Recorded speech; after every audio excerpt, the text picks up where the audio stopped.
Je m'appelle Thibaut Rigaudot, j'ai 29 ans. J'ai fait du foot pendant 20 ans. Et petit à petit, je me suis tourné vers le cécifoot. J'ai fait du triathlon. Donc, je suis jeune diplômé kiné depuis juillet. J'ai une fâcheuse tendance à vouloir contredire toujours les médecins. Des petites choses peuvent être de grandes choses pour d'autres, donc j'ai au début du mal à demander aux gens de l'aide, mais en fait on n'a pas le choix. La Fédé m'a bien fait comprendre que j'avais fait des bons temps et j'ai du mal à me rendre compte de ce que je fais moi-même. Salut les sportifs, c'est Armano. Vous êtes sur le podcast Dans les vestiaires. Dans les vestiaires, c'est le podcast qui vous en dit plus sur les mécanismes que mettent en place les grands noms du sport, les aventuriers, les explorateurs, les artistes pour financer leur carrière et vivre leurs rêves. Je voudrais commencer par des remerciements à toute la communauté qui interagit avec moi à chaque nouvelle publication d'épisode et qui rivalise d'idées pour avoir des invités. Et un énorme merci aussi à Sylvain qui a œuvré dans l'ombre pour effectuer le montage de ce magnifique épisode. Il voulait rester caché, il faut rendre à César ce qui leur appartient. Alors Sylvain, merci. Juste avant de vous laisser écouter ma discussion avec un nouvel invité, comme à chaque ouverture de casier, j'ai un énorme service à vous demander. Ce podcast ne touche malheureusement que très peu de personnes à l'heure actuelle et j'en suis malheureux car j'y mets tout mon cœur à l'ouvrage. Je ne souhaite pas vivre de ce podcast et encore moins vous embêter avec de la publicité, mais plus je recevrai de sportives, d'artistes, d'aventuriers, d'explorateurs prestigieux et plus nous pourrons les aider grâce au projet que je suis en train de finaliser. Et pour ça, il va falloir que l'on enregistre des records d'audience. Alors une seule solution, il faut que le podcast soit connu et reconnu. Je compte donc sur vous pour aller dès maintenant sur Apple Podcast, laisser une note 5 étoiles et une revue, le faire aussi avec tous les comptes et tous les appareils des membres de votre famille et enfin inciter vos amis à nous écouter et à laisser des commentaires de folie. Allez, sur ce, assez discuté, je vous laisse écouter mon nouvel invité.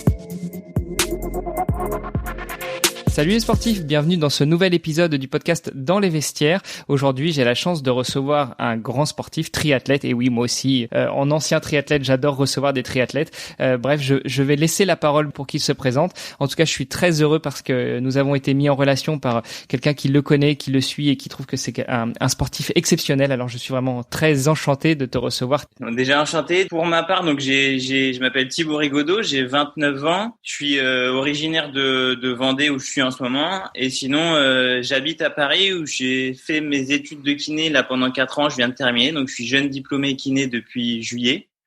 Auparavant, j'ai fait une licence STAPS, spécialité management du sport sur Angers, donc j'étais déjà pas mal baigné dans le sport. Et en ce qui concerne mon parcours sportif, j'ai fait du foot pendant 20 ans en football valide et petit à petit je me suis tourné vers le cécifoot, donc football pour déficients visuels où j'étais en équipe de France de cécifoot. Okay. Et depuis 2 ans maintenant je fais du triathlon dans un club parisien au RMA Paris Triathlon. Et du coup ce que je disais tout à l'heure, c'est qu'aussi je suis déficient visuel, donc j'ai une acuité visuelle d'environ 1/20 à droite et 1/60 à gauche. Ok. Voilà. Bon, c'est belle présentation. On va pouvoir détailler tout ça. Déjà, peut-être une question un peu indiscrète. Est-ce que tu as toujours été déficient visuel ou c'est une déficience qui a, ton acuité visuelle a décru au fil des années? Ouais, en fait, j'ai une pathologie qui s'appelle la rétinite pigmentaire. D'accord. Donc, c'est une pathologie évolutive. Donc, en gros, jusqu'à mes 16 ans, j'avais 4/10. Donc, à 4/10, moi, je conduisais un scooter. Mm-hmm. Et je savais que j'avais une pathologie dégénérative et en fait au fur et à mesure des années on va dire que la vue ça a commencé à s'atténuer et du coup j'ai perdu de l'acuité visuelle et du champ visuel depuis que j'ai 8 ans où ma maladie a été découverte, mais moi ça a été handicapant à partir de mes 16 ans où je me suis rendu compte que j'avais du mal à conduire le scooter, qu'il fallait accepter pas mal de choses. Mmh. Et il a fallu évoluer avec la pathologie, que ce soit dans la vie professionnelle ou dans le sport. Ok, j'imagine que ça doit pas être facile, non seulement au niveau personnel, au niveau sportif. Alors au niveau professionnel, à 16 ans, t'avais peut-être pas encore de boulot, mais j'imagine que ça t'oblige à te remettre beaucoup en cause et notamment sur ton avenir professionnel. Est-ce qu'à 16 ans, tu savais déjà ce que tu voulais faire? Est-ce que tu t'étais dit que tu avais déjà une voie toute tracée ou t'étais encore indécis sur la suite de tes études? J'étais quand même assez indécis. En fait, il faut savoir que j'ai une fâcheuse tendance à vouloir contredire toujours les médecins. On m'a toujours dit que je pouvais pas faire pilote de ligne. Du coup, depuis tout petit, je dis que je vais être pilote de ligne. Donc, c'est un peu paradoxal, mais bon, j'ai trouvé ça drôle. J'ai pas mal d'humour par rapport à mon handicap, on va dire, et je préfère en rigoler et l'accepter, et même si ça n'a pas été facile. Et du coup, non, j'avais pas d'avenir professionnel tracé. Okay. Je voulais travailler dans le sport, mais les médecins me disaient que faire une licence TAPS et pouvoir travailler dans le sport, c'était compliqué. Et alors que moi, voulant faire STAPS absolument, c'est pour ça que je me suis lancé dans STAPS sans savoir trop encore ce que je voulais faire, mais je voulais travailler dans le sport. Ok. Donc voilà. Et alors les études de STAPS, en étant déficient visuel et en ayant une acuité visuelle qui décroissait au fur et à mesure du temps, comment est-ce que ça se passe? Ça a été un peu compliqué au début parce que quand je suis arrivé dans la formation, j'ai dit que j'étais déficient visuel. Et les formateurs connaissaient pas la déficience visuelle ou très peu.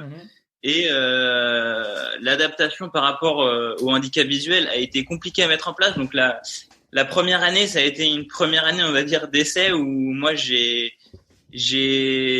me suis adapté plutôt que l'école s'est adaptée. Et en fait, à la fin de la première année que j'ai ratée d'ailleurs, on a mis en place des choses pour que le cursus soit adapté, informatisé et que les barèmes sportifs soient adaptés pour que je puisse pas avoir des 2/20 ou des 1/20 et que je puisse m'épanouir dans la formation et pouvoir avoir les mêmes possibilités que les autres, ce qui a été le cas par la suite, quoi. Ouais, parce que STAPS, c'est formation sur le sport où tu pratiques beaucoup d'activités sportives. J'imagine que ça devait pas être facile pour toutes les activités. Alors tu l'as dit, tu as fait du foot pendant 20 ans. Alors déjà, courir après la balle quand on la voit pas très bien, ça devait pas être facile, mais pratiquer d'autres activités, je sais pas, la natation, le tennis, je sais pas quelles activités tu pouvais avoir dans le cadre de ta formation, ça devait pas être l'idéal non plus. Ouais, c'était pas l'idéal. En fait, ils ont pas voulu adapter la première année, de ma faute parce que j'ai pas trop voulu m'imposer et de eux aussi connaissant pas trop la chose. Et en fait, les anecdotes, c'est plutôt tennis de table, badminton, escalade. Ou en badminton, je voyais le volant une fois sur 10 et la première année, je me souviens que j'ai eu 4/20 parce qu'il fallait pas me mettre 0, quoi. Mais quand t'arrives là-dedans et que t'aimes le sport et que tu veux te dépasser pour faire ça et que au bout du compte t'as 4/20 parce que tu vois pas, donc il y a une énorme frustration du fait de ça. Mais bon, après c'était, on va dire, une première année d'essai, hein. Moi, je sortais de ma vie de lycéen et j'avais aussi envie de m'émanciper et de m'épanouir, pas forcément que dans les études, c'est vrai. Ouais. Alors, tu vois, pour faire une anecdote, c'est marrant, mais je te le disais en off tout à l'heure, moi je suis pas déficient visuel, enfin pas autant que toi, mais j'ai eu quelques soucis de santé pendant quelques années. C'est notamment ce qui m'a fait renoncer à mon premier Ironman à cause de mes problèmes de vue, mais à une semaine du départ de la compétition.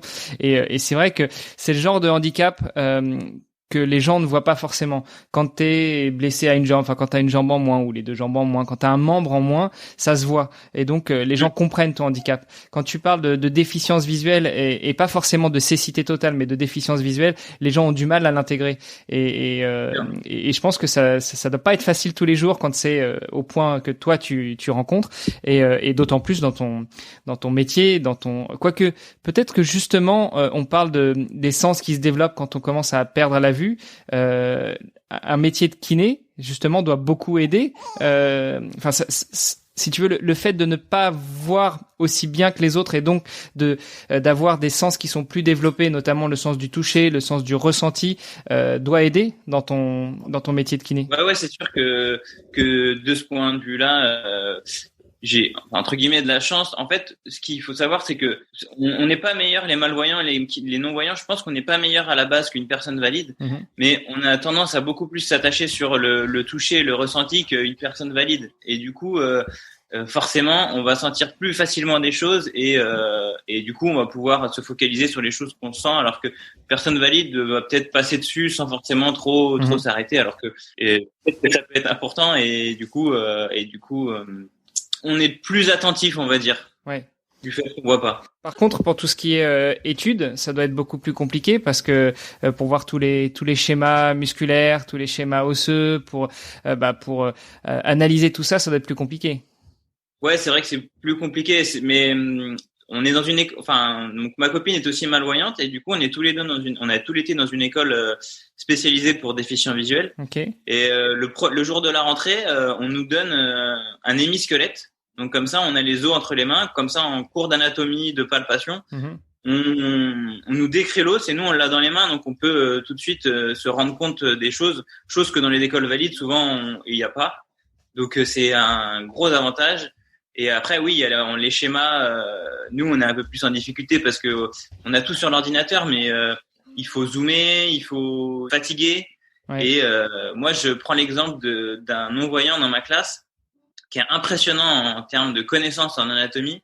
Et il a une représentation mentale des choses qui m'a toujours surpris et m'a toujours étonné du fait qu'il voit rien, quoi. Alors que nous, déjà qu'on est en galère parce qu'on est malvoyant, et lui, il voit rien, il fait tout. Il arrive à représenter le corps en entier avec tous les muscles, tous les os, tous les nerfs, juste à la représentation mentale, sans retour visuel. Donc c'est assez impressionnant. Ouais. Écoute, on aura l'occasion de parler tout ça, je pense, dans le cours de cet épisode. Mais en tout cas, moi, c'est un sujet qui m'intéresse énormément, comme je te le disais, parce que pour l'avoir aussi presque un peu vécu et ouais. Maintenant, j'ai eu la chance de m'en sortir entre guillemets grâce à une opération et grâce à l'adaptation de lentilles vraiment spéciales. Et je touche du bois pour que ça reste, mais je peux comprendre tout à fait que c'est pas facile. Revenons un petit peu sur toi. Donc, tu le disais, t'as 29 ans. T'as fait du foot pendant 20 ans. Donc si je compte bien, vu que ça fait 2 ans que tu fais du triathlon, de 7 à 27, t'as fait du foot, et puis à partir de 27, t'as découvert le triathlon, c'est ça? Ouais, c'est un peu ça. En fait, j'ai fait du foot de mes 6 ans à mes 25 ans. Ok. Donc de 6 ans à mes 20 ans, je faisais du foot traditionnel, quoi, où j'ai fait d'abord sur les petits terrains, puis ensuite sur les grands terrains. Et à mes 20 ans, j'ai découvert le cécifoot. En fait, j'avais à cette époque-là, je devais avoir un peu plus d'un dixième aux 2 yeux. Donc j'ai découvert le cécifoot à cette époque-là parce que moi je voulais j'ai mis du temps à accepter le handicap et j'ai mis du temps à me dire que je pouvais faire du handisport. Donc j'ai fait du foot à partir de 20 ans, du cécifoot à partir de 20 ans jusqu'à mes 25 ans où j'ai été en équipe de France de cécifoot. Donc ça m'a permis déjà de faire 2 beaux voyages où j'ai pu aller voir les Jeux paralympiques de Londres en 2012 et j'ai participé à des championnats du monde de cécifoot en 2011 en Turquie aussi. Ouais. Donc à côté, et voilà, donc j'ai fait du cécifoot et ensuite j'ai fait du coup j'étais en études STAPS en même temps, je faisais du futsal dans un club à Angers avec des valides. Okay. Et la dernière année de foot, en fait, je me suis fait opérer du ligament croisé en 2014. Et j'ai voulu reprendre le cécifoot fin 2015 et je sentais mon genou très instable, donc j'avais un peu peur parce qu'on joue sur des petits terrains on joue sur des terrains de hand et les appuis étaient très très violents et du coup j'avais peur que mon genou se dérobe et que je sentais que ça craquait un peu dans tous les sens et du coup j'ai arrêté et j'ai fait en parallèle 1 an d'athlétisme handisport. Ok. J'ai un peu tout fait en athlétisme. Et du coup, après cette année 2015, on va dire que j'ai un peu ralenti le sport. Je me suis mis dans mes études de kiné à partir de début 2016. Et on va dire que de 2016 à fin 2017, je faisais pas grand-chose en termes de sport. Et j'ai commencé à nager début 2018, une fois par toutes les 3 semaines, recourir un peu 2 fois par semaine. Et en 2018, j'ai décidé de m'inscrire dans un club de triathlon donc à Paris. Et donc j'ai trouvé un club. En fait, en parallèle, mon frère préparait le Paris-Dakar en janvier et il m'a dit je vais faire un aquathlon sprint en Vendée à Saint-Gilles-Croix-de-Vie. Ouais. Et là, moi, je suis allé avec lui. Je l'ai accompagné. On l'a fait avec nos copines respectives et c'était moi, je l'ai fait non guidé, donc c'était vraiment, j'ai nagé dans des pieds. Déjà d'une, je vois rien, donc j'ai essayé de suivre les gens, donc c'était un peu folklore, mais bon, on y est arrivé. Et là-bas, j'ai rencontré quelqu'un de la fédération de triathlon qui m'a dit qu'il y avait des détections en décembre 2018 avec le paratriathlon pour détecter des nouveaux paratriathlètes. Donc je me suis inscrit en septembre 2018 et j'ai fait les détections en décembre 2018 à Cannes. Donc ça, c'était le début du triathlon pour moi. Alors comment ça se passe les détections? Parce que tu l'as dit, là t'as fait un aquathlon avec les valides sans être guidé. Ça devait. On comprend bien que t'as galéré. Pour les détections, du coup, comment ça se passe? Est-ce que là vous avez des guides qui sont mis à votre disposition? Est-ce que tu dois venir avec un guide avec qui t'as déjà eu la chance de t'entraîner? Est-ce que les épreuves sont adaptées? Voilà, j'ai plein de questions là-dessus. C'est un peu en fait, c'est vrai que l'aspect humain, l'aspect aidant est très compliqué à trouver dans le triathlon, surtout pour les déficients visuels comme nous. Et en fait, pour cette détection, déjà j'ai été bien accueilli au RMA Paris Triathlon, où j'ai pu trouver des gens avec qui courir. Courir sur piste, moi je peux y arriver tout seul. Nager en piscine, je peux y arriver tout seul, mais après, c'est vrai que pour faire du vélo, il faut faire du tandem, donc il faut trouver des gens qui veulent bien t'accompagner. Et donc, pour cette détection, j'avais rencontré quelqu'un un mois auparavant avec qui on avait fait un duathlon tous les deux, donc Christopher Saint-Saulieu, on avait fait un duathlon en banlieue parisienne, à Souppes-sur-Loing, ça s'était très bien passé. Et en fait, pour la détection, on devait envoyer nos références de temps sur un 400 mètres en natation, un 3 km ou un 5 km à pied, je sais plus, et un 20 km ou un 10 km vélo. Mais j'avais aucune référence sur vélo parce que je faisais ni de home trainer, je faisais du tandem une fois de temps en temps quand on pouvait me guider. Et donc voilà, enfin on voyait ces temps, mais c'était ouvert à tous les triathlètes, tous les paratriathlètes pouvaient y aller. Pour les amputés, ils pouvaient aller là-bas aussi pour se faire classifier au niveau national, voire international. Et donc j'y suis allé. Donc j'y suis allé avec Christopher pour faire la détection. Et ça s'est très bien passé parce que j'ai dû faire le meilleur temps en natation et on a fini à 2 en course à pied.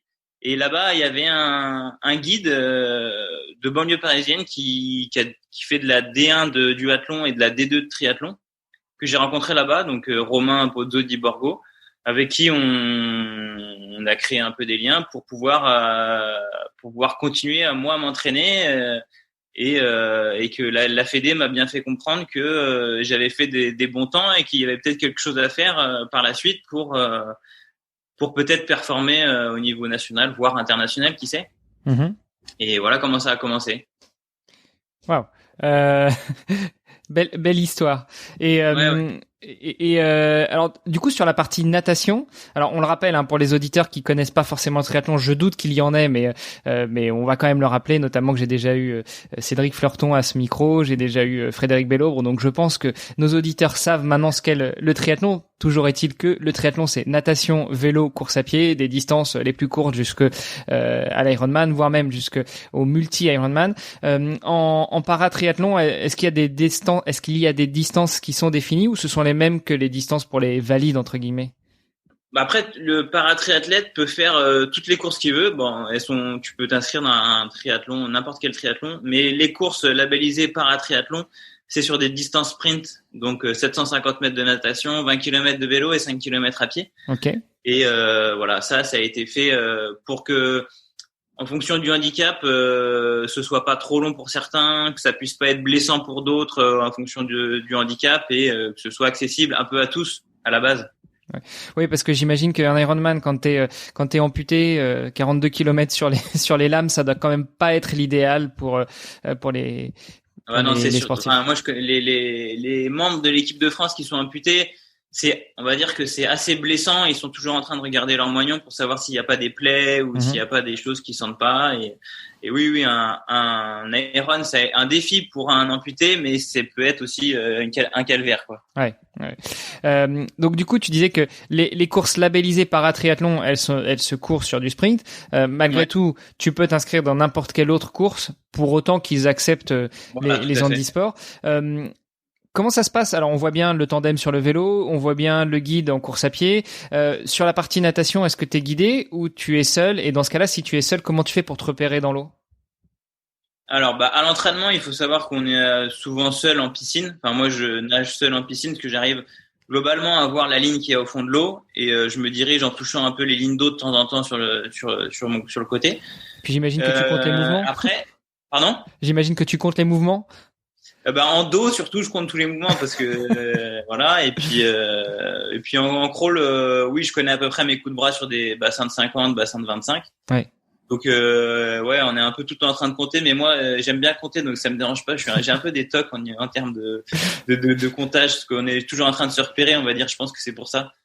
Et donc par contre en eau libre, on est tous guidés. D'accord. Donc guidés, on a un lien qui fait 80 cm maximum, extensible, donc élastique. Et après chaque paratriathlète trouve l'astuce qu'il veut pour se lier avec son guide, pour pas que ce soit gênant pour nager, pour que ce soit efficace, pour que le guide et ne ralentisse pas l'athlète, etc.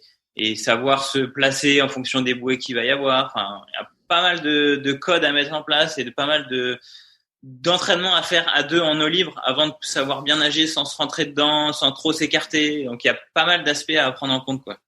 Ouais. Et est-ce que ton guide peut nager devant, ou enfin tu organises ça vraiment comme tu veux? Tu mets ton guide devant, sur le côté, derrière. L'essentiel c'est que vous arriviez à trouver le truc, et puis évidemment que le lien ne soit pas rompu. Alors, il y a une règle qui dit qu'il doit pas y avoir plus d'1 mètre entre nos deux têtes. Ok. Sachant qu'il doit forcément nager à côté de moi. Enfin, à côté de moi ou un tout petit peu devant. Mais il faut on a vite fait de s'écarter un peu. Et c'est vrai que les têtes peuvent vite être à 1 mètre d'écart. Mm-hmm. Donc le lien, nous, pour l'histoire, le lien, il fait moins de 80 cm de long. Et il doit faire 40 ou 50 pour que quand il s'écarte, moi je m'écarte pas trop et que le lien me rappelle le plus rapidement possible auprès de lui pour éviter de perdre trop de temps, quoi. Ok. Ça doit être assez compliqué quand même au niveau synchronisation des mouvements, parce que si vous nagez l'un à côté de l'autre à moins de 50 cm, t'as intérêt à avoir la même fréquence de bras, ou du moins à trouver vraiment la synchronisation idéale. Ouais, ça fait 1 an que moi je suis guidé par Cyril Viennot. Et c'est vrai que on va dire que ça fait pas très longtemps où on est efficace en eau libre, parce que on se rentre toujours dedans un peu. Mm-hmm. Mais il suffit que moi j'ai une trajectoire et j'arrive à peu près à la tenir. Et en fait, ouais, on est sans le vouloir, on a les mouvements assez synchro. Donc on s'est rendu compte de ça au fur et à mesure, mais à la base, c'était pas le but premier. Le but premier, c'était de nager le plus vite possible sans trop se taper dedans, sans trop s'écarter, et tout en étant efficace, quoi. Ouais. Donc sur la partie vélo, bon, on voit bien le tandem. Je partagerai d'ailleurs une photo que tu m'as déjà partagée, où on voit ton guide, donc qui est à l'avant du tandem, et toi qui est derrière. Là aussi, il doit y avoir un aspect technique un peu compliqué, parce qu'il faut trouver quelqu'un qui a la même puissance, la même force, la même synchronisation au niveau des jambes que toi. Alors, il faut savoir que pour le tandem, les forces émises sur les pédales, elles sont dissociées. Donc, okay. En fait, Cyril, par exemple, il peut mettre 400 watts pendant que moi, j'en mets 200. Et donc, en fait, la seule chose qui nous lie, c'est la cadence de pédalage. Okay. Il faut juste on ait la même cadence, mais moi, je peux mettre 0 watts pendant que lui, il en met 500.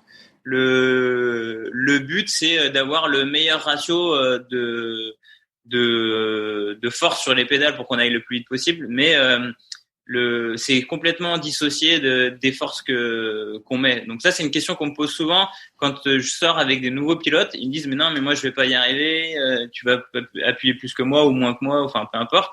Et ça, ça on s'en fiche en fait. Le but, c'est de rouler, et tu mets la force que tu veux, je mets la force que je veux, et on fait même des fois du 30-30 sur le vélo où lui, il est à fond et moi, je mets 100 watts, quoi. Bon, c'est pas super sympa pour ton coéquipier, mais bon, pourquoi pas? Non, c'est vrai. Je suis même déjà amusé à enlever les pieds et il pédale tout seul, mais...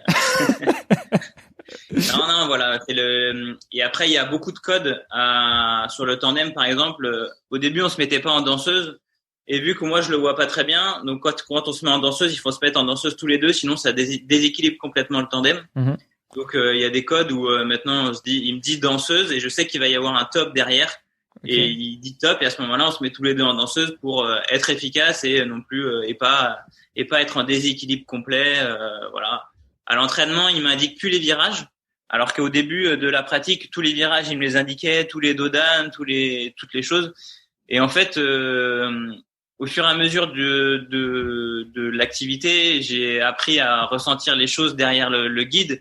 Et il le fait plus. Je lui demande pas de le faire non plus, de m'indiquer tous les virages, tous les dodanes.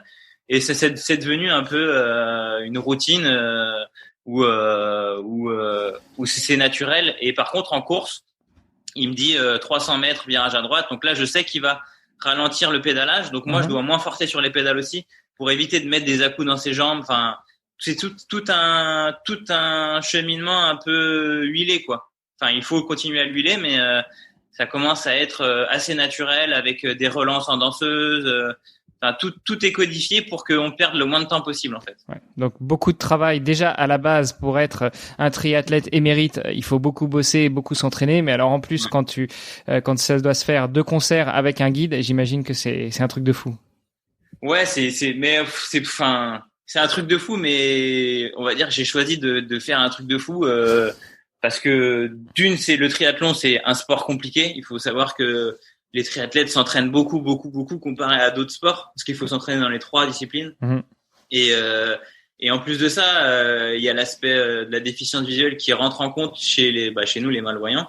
Et il y a l'aspect entraînement et course, mais il y a l'aspect à côté aussi qui est énorme, tout ce qui est logistique, pilote. Enfin, c'est trouver des pilotes, trouver du monde pour s'entraîner. C'est un calvaire au quotidien pour se déplacer, pour aller aux entraînements. Enfin, c'est pas un calvaire parce que, si c'est un calvaire, des fois t'as envie d'abandonner, mais c'est quand même hyper gratifiant de pouvoir faire ce qu'on fait, que ce soit moi à un niveau assez élevé ou n'importe quel malvoyant ou non-voyant qui veut se lancer dans un triathlon.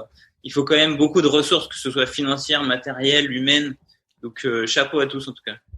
Ouais, justement, c'est les sujets qu'on va aborder. Ça va être l'essence même de ce podcast, d'aborder toute la partie problématique financière, logistique, matérielle, et puis savoir quels sont les mécanismes que toi tu as réussi à mettre en place pour surmonter toutes ces difficultés. Commençons déjà peut-être sur l'aspect financier. Donc tu nous as dit que quand tu avais une vingtaine d'années, tu as été aux sélections, au repérage, tu as été repéré. Là c'est à ce moment-là que tu as commencé à intégrer l'équipe de France para-olympique et de l'équipe de France de para-triathlon, et que tu as commencé à t'entraîner, à concourir avec eux. Comment ça se passe en fait, cette intégration dans une équipe? En fait, c'est vrai que c'est tout neuf. Moi, j'ai commencé en 2018. Le triathlon. Ouais. Donc j'ai fait les sélections en décembre 2018 et déjà première chose, j'ai intégré des tests à l'INSEP, des tests physiologiques en vélo et en course à pied en février. Donc là, j'ai rencontré certains membres de l'équipe de France où j'avais un peu des yeux, je me disais mais qu'est-ce que je fais là, parce que j'avais rien fait en fait pour l'instant. Et j'ai été convié à un stage à Cannes en avril 2019. Où là, ça a été un peu le début du triathlon équipe de France pour moi. Et il a fallu tout de suite en fait s'équiper. Donc en termes de matériel, j'avais pas de tandem moi. Je roulais dans une association parisienne qui s'appelle l'ASLA, ou alors on m'a prêté un tandem pour que je puisse faire du tandem de temps en temps.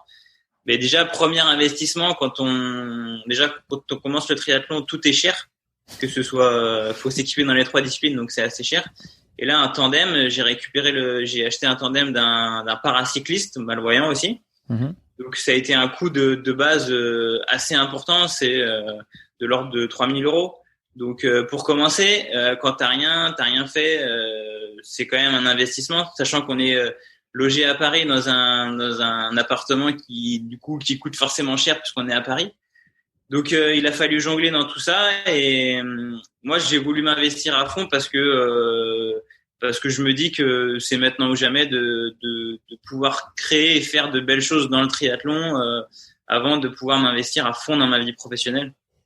Et suite à ce stage qui s'est très bien passé, l'aventure équipe de France entre guillemets a commencé, où j'ai participé à mon premier triathlon à Montélimar avec Bertrand Billard en tant que guide. Donc pour un premier guide, Bertrand Billard qui a été champion du monde longue distance je vais pas dire de bêtises, en 2014 je crois. Il m'en voudra pas si je dis une bêtise. Et on a fait une bonne natation, c'était une natation en piscine, bon vélo. Bon, on a eu une petite péripétie où en termes de guidage, on n'était pas habitués tous les deux. Il a pris un peu trop serré dans le parc où je suis rentré un peu dans la barrière. Mon pied a tapé la barrière sur le côté. Ouais. Donc j'ai pas pu courir. Enfin, j'ai couru 1 kilomètre, mais j'avais le pied gonflé et voilà. Donc Bertrand s'en voulait, mais c'était une très bonne première expérience. Qu'on avait meilleur temps natation, meilleur temps vélo. Bon, tous les membres de l'équipe de France n'étaient pas là parce que c'était un triathlon à Montélimar. Il y avait une manche de Coupe du Monde en même temps. Mais c'est grâce à ça que j'ai pu aussi me montrer un peu, de savoir ce que j'étais capable de faire. Et voilà, ça a commencé comme ça. Après, il y a eu une manche de Coupe du Monde à Besançon que j'ai fait avec Romain Pozzo di Borgo. Donc manche de Coupe du Monde où moi j'étais pas sur la start list, parce qu'il faut savoir que sur les start list au niveau international en paratriathlon, on va dire qu'il y a que au maximum 12 places par catégorie. Okay. Donc 12 tandems et donc moi, vu que j'avais fait aucune compétition internationale, c'est difficile de rentrer sur des courses. Mm-hmm. Donc l'organisateur de Besançon a bien voulu que je fasse la course en open. Donc je partais après tout le monde et on avait nos temps pour se comparer un peu aux autres. Donc si on s'était dit que par rapport à notre temps, si on avait été dans la course, on finissait sur le podium. Ah ouais. Donc 3e. Donc pour une première manche de Coupe du Monde, moi je trouvais ça fou.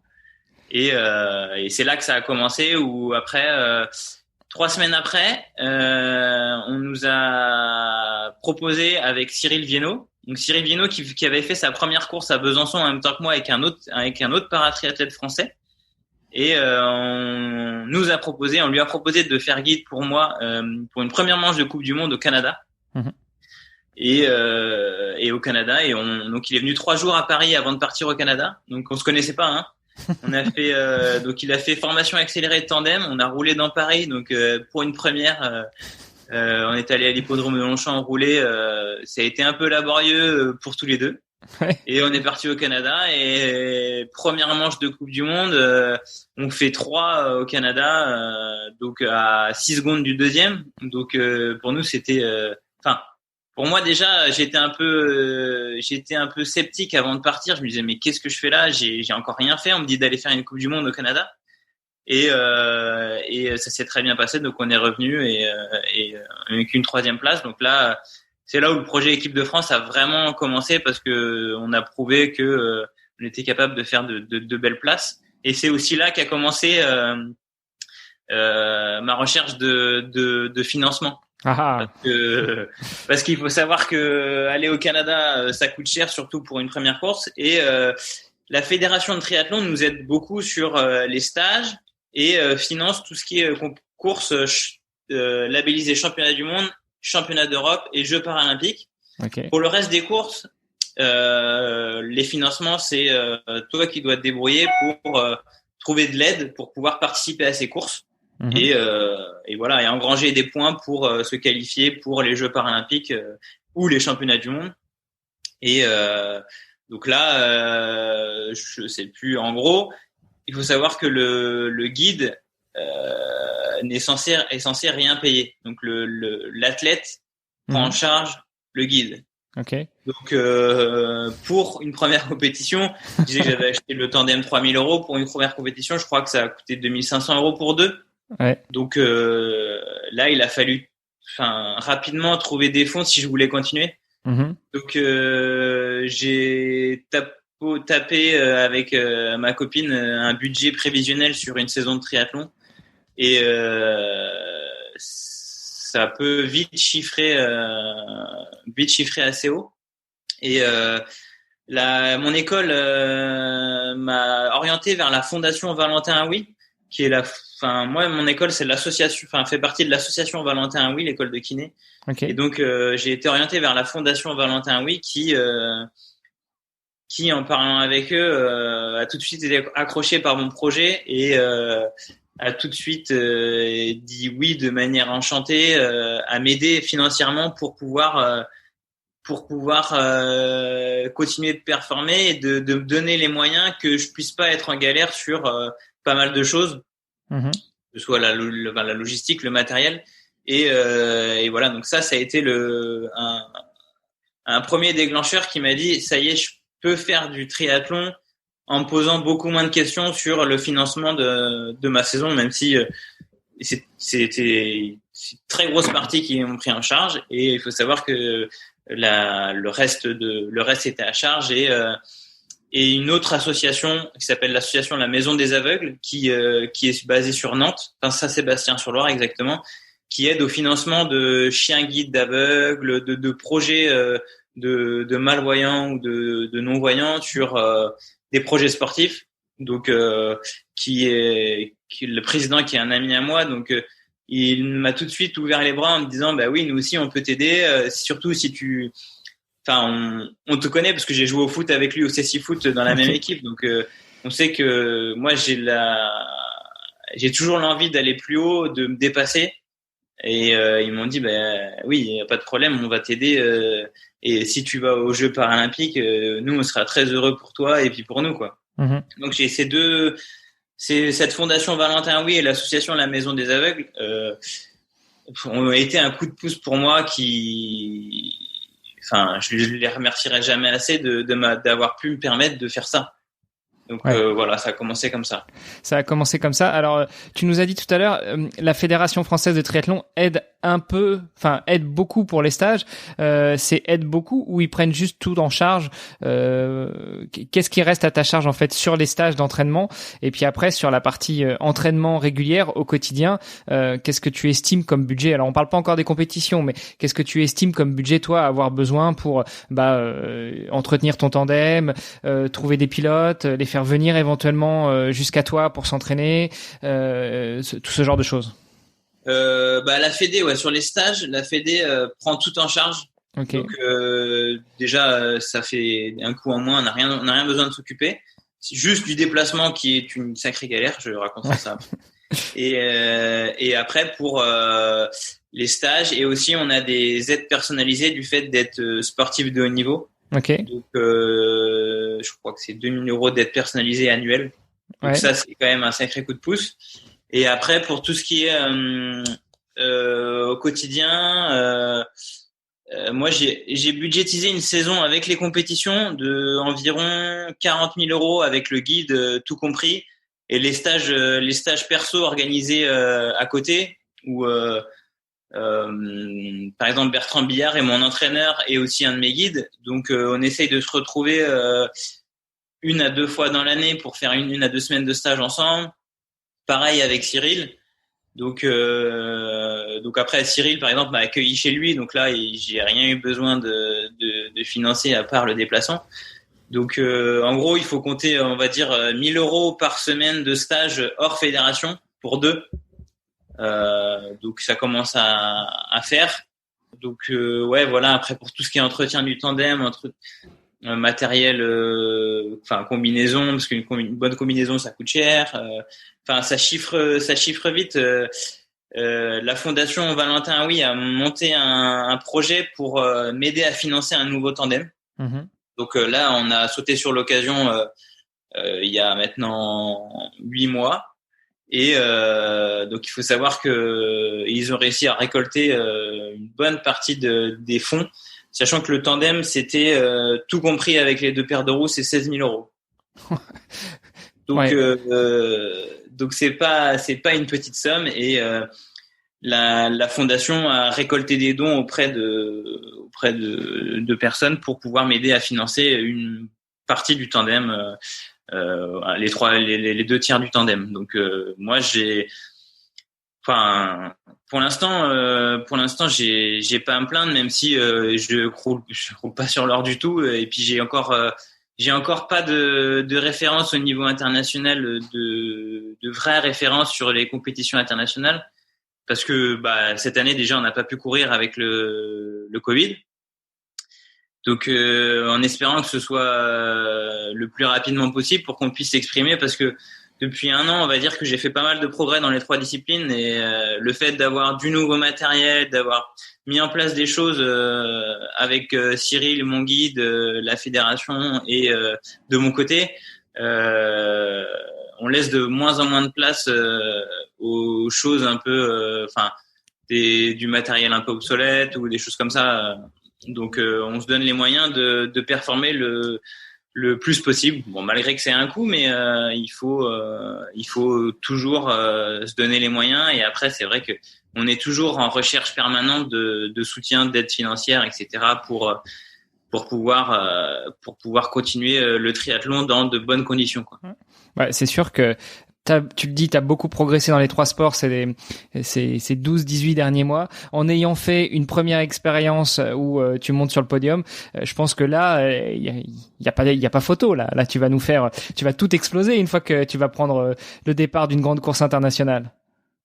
Ouais, j'espère tout exploser. Après, moi, j'ai toujours eu peu confiance en moi sur le fait de pouvoir faire de belles choses. Et depuis que je suis avec Cyril, qui est un peu un motivateur, pédagogue, booster dans la pratique, il me fait me rendre compte que ouais, je suis capable. Là, on a fait des tests en stage. On était en stage il y a 10-15 jours à Vichy, où on a fait des tests dans les 3 disciplines et ça s'est plutôt très très très bien passé.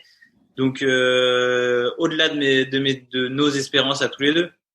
Donc on se dit que c'est dommage qu'il n'y ait pas de course, qu'on ne puisse pas montrer ce qu'on est capable de faire, même si je sais pas comment ça se passera, mais on a quand même énormément progressé. Donc là, on se retrouve samedi avec sa famille et ma copine pour s'entraîner une semaine ensemble. On part en camping une semaine ensemble pour s'entraîner parce que on fait un triathlon à la Ferté-Bernard le 23 août. Ouais. Donc voilà, et j'ai aussi enrôlé ma copine qui est malvoyante à faire un triathlon guidé par la femme de Cyril. Donc c'est aussi un projet assez cool de pouvoir faire des choses ensemble et de pouvoir partager nos passions du sport tous les deux, malgré je dis encore les difficultés. Là, c'est les difficultés de logistique, de transport de tandem, on est toujours en train de se creuser la tête comment on va faire pour se déplacer, parce que nous on voit un peu, donc on peut marcher avec le tandem, mais c'est jamais simple. Donc on se donne les moyens et on galère, on en chie un peu, mais au final c'est pour se permettre de faire des choses assez sympas. Alors sur la partie justement logistique, bon, tu l'as dit, le plus compliqué c'est la partie tandem, parce que te déplacer toi ou ton staff, ta copine, c'est encore assez facile, mais tout ce qui est matériel et notamment le tandem, comment est-ce que tu arrives à relever le défi? On fait comme on peut, hein. Enfin, on relève le défi. Il faut souvent faire appel à des ressources extérieures, que ce soit les gens de mon club qui m'ont déjà aidé pour amener le tandem de chez moi à une gare, de la gare à chez moi. Après, il faut savoir que, par exemple, pour transporter le tandem dans le métro, c'est pas possible. Dans le bus, c'est un peu galère. Donc souvent, pour aller d'une gare de Paris, vu qu'on est à Paris, d'une gare de chez nous à une gare, il faut que je prenne un taxi qui n'est pas un petit taxi parce qu'il faut prendre un van pour pouvoir mettre le tandem dedans, donc forcément c'est plus cher. Après, donc le tandem est calé dans une housse spéciale tandem, comme une housse de transport vélo mais plus grande. Mmh. Et il faut savoir que dans le train, c'est normalement pas accepté par les contrôleurs. Donc moi je trouve que c'est un peu scandaleux du fait qu'on accepte les vélos en housse et pas les tandems, alors que moi j'ai entre guillemets l'obligation d'avoir un tandem pour pouvoir faire du vélo. Ouais. Donc quand on leur explique ça, des fois ça passe, des fois ça passe pas. Bon, pour l'instant j'ai encore jamais de problème, mais c'est toujours passé, mais ça pourrait ne pas passer. Quand on prend l'avion, il faut aller prendre un car, mettre le tandem dans la soute du car pour aller prendre l'avion. Des fois, je suis tout seul, rarement. Enfin, souvent, ma copine m'accompagne pour m'aider à transporter au moins jusqu'à la gare ou jusqu'à l'aéroport, pour que ensuite je puisse prendre l'avion un peu sereinement. Je suis toujours en train de demander à des gens pour me déplacer, pour me diriger, pour dire. Donc c'est en permanence de l'énergie et de la dépense physique, enfin psychique, je dirais. On est toujours en train de se fatiguer à essayer de voir, à essayer de se déplacer facilement. Enfin. Il y a pas mal de galères et pas mal de logistique à prendre en compte. Donc c'est pas simple, mais bon, il faut que, enfin, je dis toujours quand on veut, on peut. Donc c'est parfois galère, mais pour l'instant, j'y suis à peu près toujours arrivé. Dans quelles circonstances, pas toujours les meilleures, mais on y arrive toujours. Et Cyril Viennot est assez aidant sur ça. Donc par exemple là, il a gardé le nouveau tandem chez lui pour qu'il puisse l'emmener là où on va et que ce soit lui qui le gère. Après il y a tout l'aspect mécanique aussi qui est un peu compliqué. Moi la mécanique de base je peux faire tout en voyant pas, au toucher, etc. Mais tout ce qui est un peu plus fin, tout seul je peux pas faire. Donc il faut trouver des vélocistes qui veulent bien accepter de faire un tandem parce qu'à Paris il n'y a pas beaucoup de place dans les magasins, donc c'est un peu compliqué. Mais j'ai trouvé un vélociste CRC Cycle, donc ici les Moulineaux, qui est pas très loin de chez moi, mais tout seul je peux pas y aller. Donc il faut que j'appelle quelqu'un qui vienne en tandem, qui vienne récupérer le tandem à un local dans Paris, pour ensuite qu'on l'emmène au local, au magasin de vélo, qu'on attende tous les deux. Donc lui il perd aussi de son temps et qu'on reparte ensemble au local pour que je puisse redéposer le vélo. Donc j'ai au début du mal à demander aux gens de l'aide, mais en fait on n'a pas le choix, donc il faut, et souvent c'est plutôt avec grand plaisir qu'ils le font, et ils savent que c'est pour que je puisse ensuite faire de belles choses et de pouvoir m'entraîner dans de meilleures conditions. Donc je les en remercie tous du fait de m'aider comme ça, parce que sans eux, sans tout le monde, je pourrais rien faire, quoi. C'est un petit peu la base des sportifs de haut niveau qui au final sont obligés de demander de l'aide un peu partout pour financer leur carrière, mais encore plus pour les athlètes paralympiques, enfin les athlètes en e-sport. Alors justement, vu qu'on parle d'aide et qu'on parle de financement, tu nous l'as dit, il y a ces deux associations, cette fondation et cette association qui viennent en aide aux aveugles et aux malvoyants, qui t'aident. Est-ce que tu as d'autres sponsors? Est-ce que tu es en recherche perpétuelle de sponsors? Parce que t'es jeune diplômé en kiné, est-ce que tu commences déjà à exercer et est-ce que ça te permet de financer un petit peu ta carrière sportive, ou là tu es vraiment en mode sportif professionnel, tu te donnes à fond dans ton sport, tu mets toutes tes ressources là-dedans et puis tu prendras un boulot quand on aura l'occasion à la fin de ta carrière? Ça c'est la question qui s'est posée. En fait, je devais faire ma dernière année sur 2 ans, et pour pouvoir me consacrer aux Jeux paralympiques de Tokyo si ça avait lieu, pouvoir me donner les moyens d'y arriver. Et en fait, il y a eu le Covid. Donc nous, on était aux États-Unis avec mon guide pour participer à une course, 2 courses même, qui ont été annulées. C'était le 14 et le 22 mars. Donc il y en a une qui a été annulée le 12 et une le 13. Donc on était là-bas. Donc on a quand même profité du fait qu'on soit aux États-Unis pour continuer à s'entraîner. Donc on a pris notre retour le 21 mars au lieu du 24. Donc on a été obligé de rentrer plus tôt parce que il y avait plus de vol ensuite. Et donc est arrivé le Covid et le confinement. Et pour moi, on va dire que professionnellement, ça a été un peu accélérateur de la fin de ma formation. J'ai écrit mon mémoire et j'ai pu rendre mon mémoire et j'ai été diplômé cette année, alors que c'était pas l'objectif de base. Okay. Donc ça me permet de aussi maintenant pouvoir organiser mon temps et gérer les entraînements et la vie professionnelle en parallèle, jusqu'aux Jeux de Tokyo, voire de Paris en 2024. Et en fait, le but pour moi, ça va être de travailler quand même un minimum, parce que jeune diplômé, j'ai pas envie d'arriver si je fais 4 ans de triathlon ou 5 ans de triathlon à fond et que je fais plus du tout de kiné, je vais arriver après et je saurais plus comment on fait.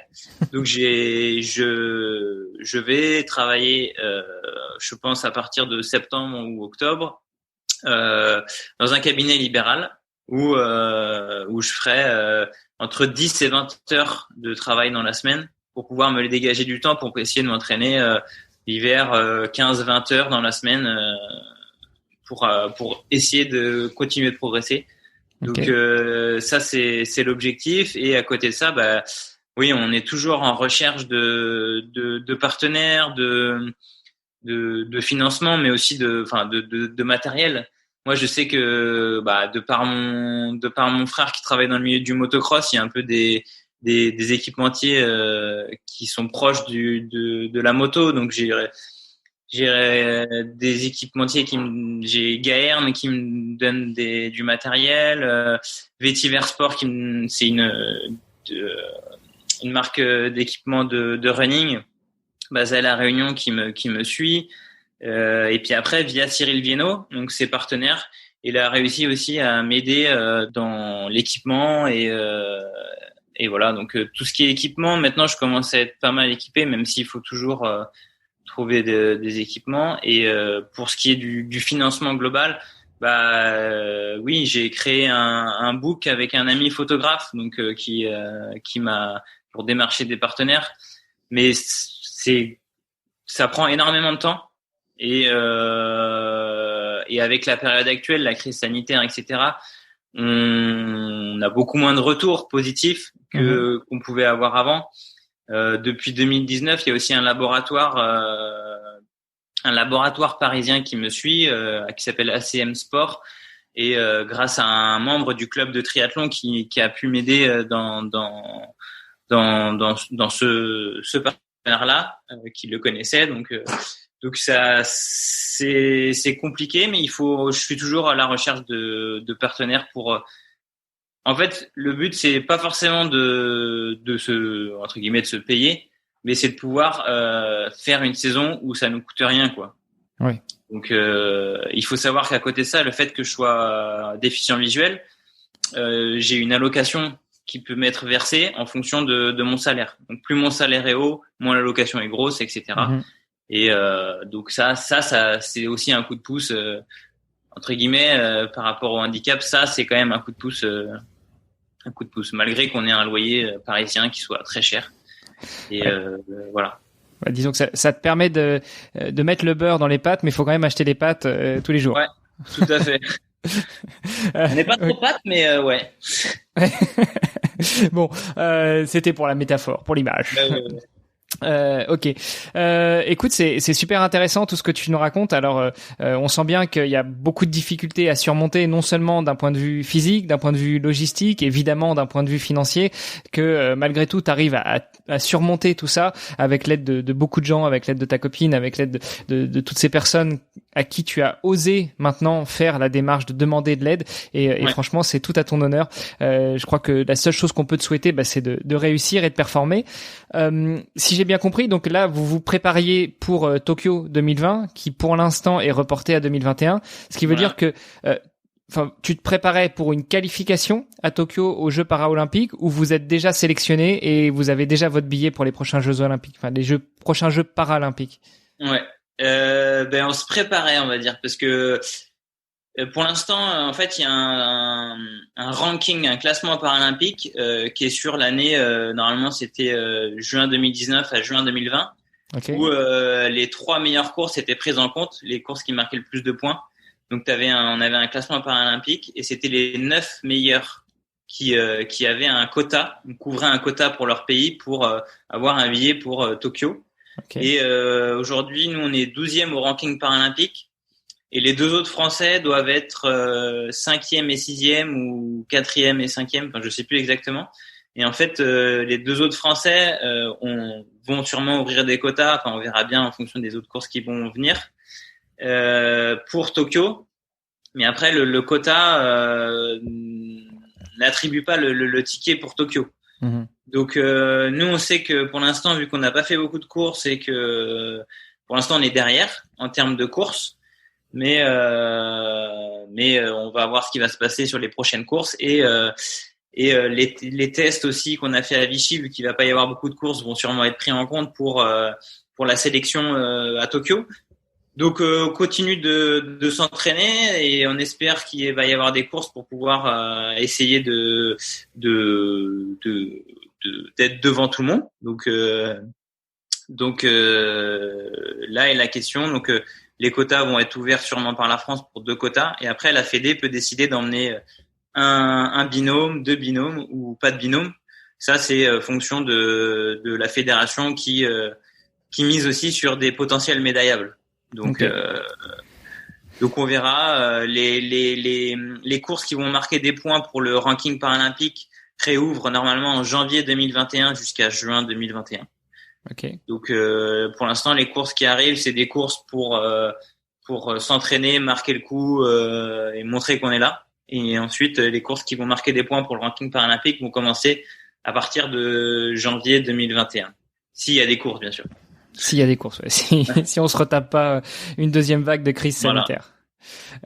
Ouais, donc vous vous tenez prêt éventuellement à accepter une invitation de la Fédération française à ce que votre binôme participe aux prochains Jeux paralympiques. Ouais, tout à fait, c'est ça. Vous êtes actuellement combien de couples ou de binômes dans la Fédération française de paratriathlon? En équipe de France, on est 3. Okay. Et après, sur les compétitions nationales, je dirais qu'au maximum, il doit y avoir 8 binômes garçons et 3-4 binômes femmes. Okay. Donc, ce qui est déjà pas mal, hein, mais c'est encore trop peu. Mais ce que je disais par rapport à tout ce qui est logistique, tout ce qui est mise en place de choses pour pouvoir aller participer à une course, c'est assez important. Donc tout le monde ne peut pas le faire et tout le monde ne se donne pas les moyens de le faire parce que c'est assez gros quand même. Mm-hmm. Mais par exemple à Paris, nous certains malvoyants ont créé un groupe qui s'appelle A2 c'est mieux, donc qui est aussi sur Facebook, qui peut être intéressant. Mm-hmm. Et pour essayer de mutualiser nos ressources respectives entre malvoyants et potentiels pilotes pour pouvoir mettre en relation les malvoyants et les valides pour que les malvoyants puissent aller s'entraîner en course à pied, en vélo, en natation et rendre accessible à tous la pratique du triathlon, parce qu'on sait que c'est pas que on fait l'entraînement et on s'en va. Là, il faut prendre en charge une personne, être là pour la personne.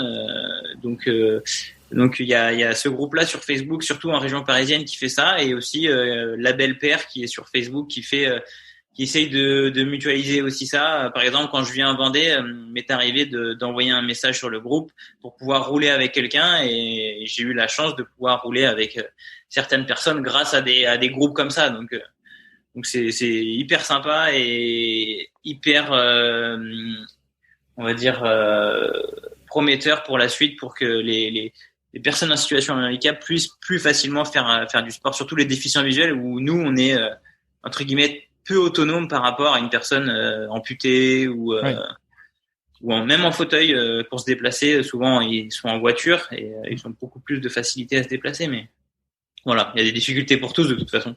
Ouais. Oui, c'est vrai que quelqu'un qui est amputé ou quelqu'un qui est en fauteuil peut toujours éventuellement conduire, même si c'est compliqué, même si ça demande de la logistique, même si ça demande un véhicule adapté, etc. Quelqu'un à qui il manque un bras, c'est pareil, il va quand même pouvoir conduire avec un véhicule adapté. Un déficient visuel, ça paraît un petit peu plus compliqué quand même. Ouais, ça peut se faire, mais c'est un peu dangereux, ouais. Ouais. On attend avec impatience que Tesla lance les véhicules autonomes, quoi. C'est vrai, on attend ça. Ok. Écoute, je te remercie vraiment pour toutes ces informations, pour tout ce partage, pour tout ce que tu nous as donné, offert, toutes les réflexions que tu nous as ouvertes. Pour finir les épisodes, j'ai la tradition de poser 2 ou 3 questions à mes invités. Est-ce que tu veux bien jouer le jeu? Ouais, pas de problème. Alors tu peux répondre tac au tac en quelques secondes, ou alors on peut s'étendre sur le sujet. Moi j'ai du temps, donc ça va. Ouais, pas de problème. La première question, et celle-ci, elle me tient vraiment à cœur. Si tu pouvais, alors d'habitude, je demande à mes invités s'ils pouvaient se transformer en un petit eux-mêmes et se parler quand ils étaient petits, pour savoir comment, pour se donner le meilleur conseil. Toi, tu as découvert le triathlon un peu tard. J'aimerais plutôt revenir sur cette étape à aller un petit peu avant tes 16 ans, vers 13-14 ans, quand là ça commence vraiment à devenir important, ta déficience visuelle, voire même à 16 ans. Si tu pouvais te transformer en un petit Thibaut et te parler à l'oreille et te donner quelques conseils, qu'est-ce que tu te dirais? Je pense que je donnerais un conseil que ma maman m'a toujours donné depuis que je suis petit, et qu'avec le handicap visuel c'est un peu compliqué de l'accepter. C'est aie confiance en toi et tu verras, tu vas y arriver, et tu vas te donner les moyens et tu vas y arriver. Donc je dirais que c'est aie confiance en toi. C'est d'ailleurs la signature de mes mails, mais en latin. J'aime beaucoup. Si tu pouvais réécrire le livre, l'histoire de ta vie jusqu'à présent, alors même si t'es jeune, hein, qu'est-ce que tu changerais? Comment est-ce que tu réécrirais certains chapitres, certains passages? Comment je réécrirais certains passages? C'est un peu lié à la confiance en soi. Je dirais que c'est dans tout ce que j'ai entrepris, j'ai toujours eu du mal à m'affirmer je pense que du fait du handicap visuel, j'ai toujours du mal à m'affirmer dans mes choix, dans mon parcours, dans mes prises de décision. Et c'est du coup le fait d'avoir confiance en soi, c'est de dire par exemple au médecin oui, je vais faire STAPS, mais vous n'avez pas besoin de m'en empêcher, je vais le faire. J'ai eu toujours du mal à entreprendre les choses, et je dirais que vas-y, fonce, fais ce que tu veux faire, et si tu donnes les moyens, tu y arriveras. Donc c'est continue à persévérer et tu vas y arriver encore plus facilement. Ouais, donc pas grand-chose à réécrire si ce n'est insister sur la confiance en soi. C'est ça. Ok. Et pour finir, ce serait un peu le passage de témoin. Si tu devais nous recommander un sportif, une sportive, valide ou handisport, est-ce que tu aurais quelques noms à nous donner? Ouais, j'ai quelques noms. Pour rester dans le handisport, je dirais que Théo Curin pourrait être, je sais pas si tu connais. Non. C'est un nageur amputé des 4 membres qui œuvre beaucoup pour le handisport et qui véhicule une image du handisport et du dépassement de soi qui est assez impressionnant. Mmh. Donc je dirais ouais Théo Curin, qui en plus est un bel orateur et il a de belles valeurs pour son âge, il est assez jeune, je crois qu'il a 19 ans. Donc je dirais Théo Curin. Ok. Bah écoute, je note, je relève le défi et puis j'espère l'avoir à ce micro, un de ces 4. Ça marche. Écoute Thibaut, merci beaucoup encore une fois pour tout ça. Je te souhaite bon courage pour la suite, bon courage pour les prochains Jeux paralympiques s'ils arrivent à se tenir en 2021. Sinon, j'ai quand même bon espoir que Covid ou pas, on arrive à te croiser sur les champs à l'arrivée du triathlon paralympique en 2024 à Paris. Allez, on va rester là-dessus alors. Super. Merci beaucoup. Je te souhaite une bonne continuation. Merci. Et je te dis à très bientôt. Bon courage à toi. Merci. Vous êtes encore là, alors c'est que vous avez apprécié cet épisode et je vous en remercie infiniment. Dites-moi ce que vous en avez pensé en commentaire de l'article sur vestiaire.org ou avec une revue sur Apple Podcast ou un commentaire sur les réseaux sociaux. Je vous mets tous les liens pour pouvoir contacter mon invité dans les notes de cet épisode. N'hésitez pas à lui faire un petit coucou de ma part, je suis sûr que ça lui fera très plaisir et ça l'encouragera dans tous ses projets. Allez, sur ce, je vous embrasse et je vous dis à la semaine prochaine. Salut les sportifs.